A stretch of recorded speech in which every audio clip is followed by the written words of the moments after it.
We're looking at lesson 95 today. Right? And this one is all about the self, our true self, the one that's united with the Creator. Sounds like we're tackling a big one. We are. The illusion of separation, that's the heart of it. So lesson 95 starts off with this powerful statement. I am one self, united with my Creator. Today's idea actually describes you as God created you. You are one within yourself and one with Him. Yours is the unity of all creation. Your perfect unity makes change in you impossible. You do not accept this and you fail to realize it must be so only because you believe that you have changed yourself already. You see yourself as a ridiculous parody on God's creation. Weak, vicious, ugly, and sinful, miserable, and beset with pain.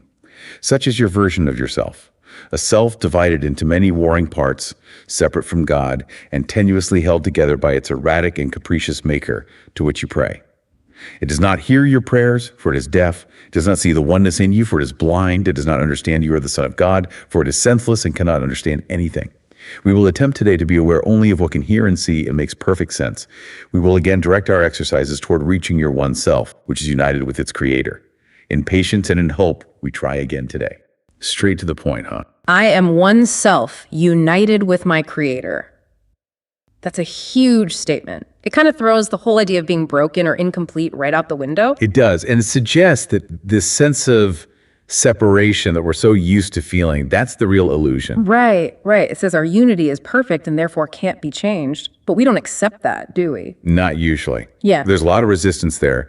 We cling to this idea that we've somehow changed our true being, become something different from how we were created. So instead of that unity, we see ourselves as, well, the lesson doesn't sugarcoat it, a ridiculous parody. Yeah, the lesson is pretty blunt there. It paints a picture of a self that's fragmented, divided, full of internal conflict, separated from God, separated from everything. And that separation is where the suffering comes in. Yeah. The pain, the misery. That's the experience of this false, divided self. Okay, and then it talks about this maker that this fragmented self prays to, but it says that maker can't hear us. So what is this maker if it's not God? This maker is really the ego.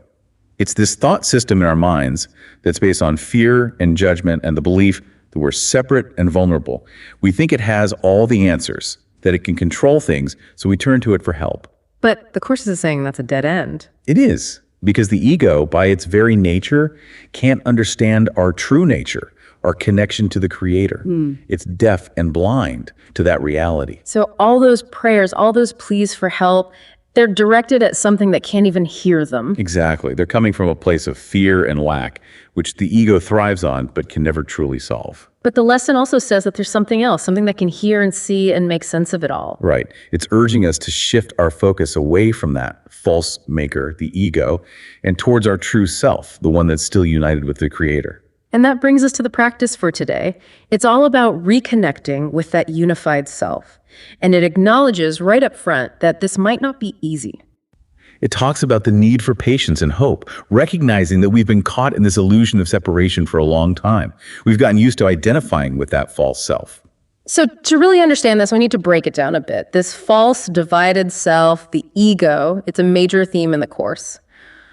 What exactly is it, and how does it show up in our lives? Well, it's a thought system, really. A whole set of beliefs based on the idea that we're separate from God, from each other, from everything. And it thrives on fear, guilt, judgment. So that voice in our heads that's always criticizing us, doubting us, putting us down. That's the ego. And because it sees separation everywhere, it also sees the world as a dangerous place full of threats, which just creates more fear and anxiety. And it's that fear and anxiety that drive us to pray to that false maker, that ego-created authority that we think can protect us. Right. It's a vicious cycle. And this false self, the lesson makes it clear, it's just that, false. It's not who we really are.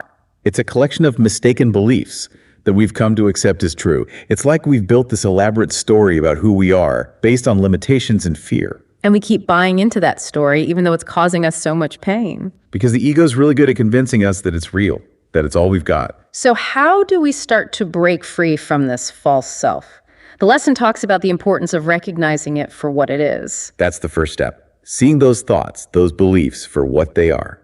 Just thoughts, not reality, not the truth of who we are. And it's recognizing that maker, that false authority we've given so much power to, as also being part of the illusion. Exactly. It's understanding that the ego can't save us. It can't fix anything.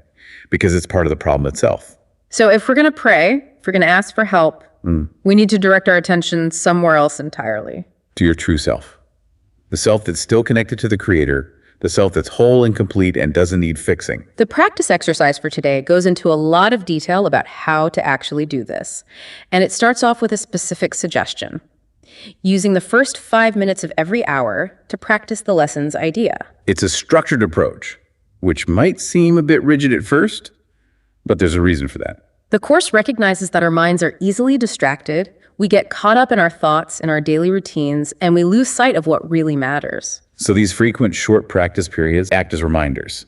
They help to keep the idea of our oneness at the forefront of our minds. It's about interrupting those habitual patterns of thought that the ego thrives on and replacing them with the truth of who we are. And over time, that can start to shift our whole experience. But the exercise also acknowledges that we might not always stick to the schedule perfectly. We might miss a practice period, or we might get distracted even during those 5 minutes. And that's okay. The Course emphasizes that these lapses aren't failures, they're just opportunities to start again. It says, the Holy Spirit is not delayed in his teaching by your mistakes. He can be held back only by your unwillingness to let them go. It's reminding us that what matters most is our willingness to keep coming back to the truth, to keep choosing forgiveness over self-condemnation. And it's important to remember that this 5 minutes an hour structure, it's a tool, a helpful one, but not the end goal.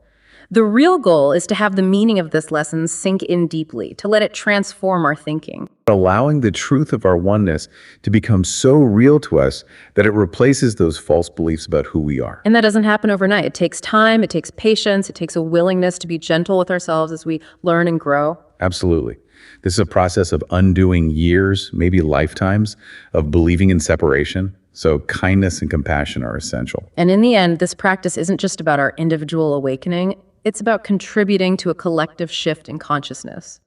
The lesson reminds us that when we affirm our own oneness with the Creator, we're also calling the whole world to that same awareness. It's a beautiful thought, isn't it, that our individual efforts can ripple outwards, helping to bring more peace and healing to the world. It's a reminder that we're all connected, and our individual journeys are part of a much larger story.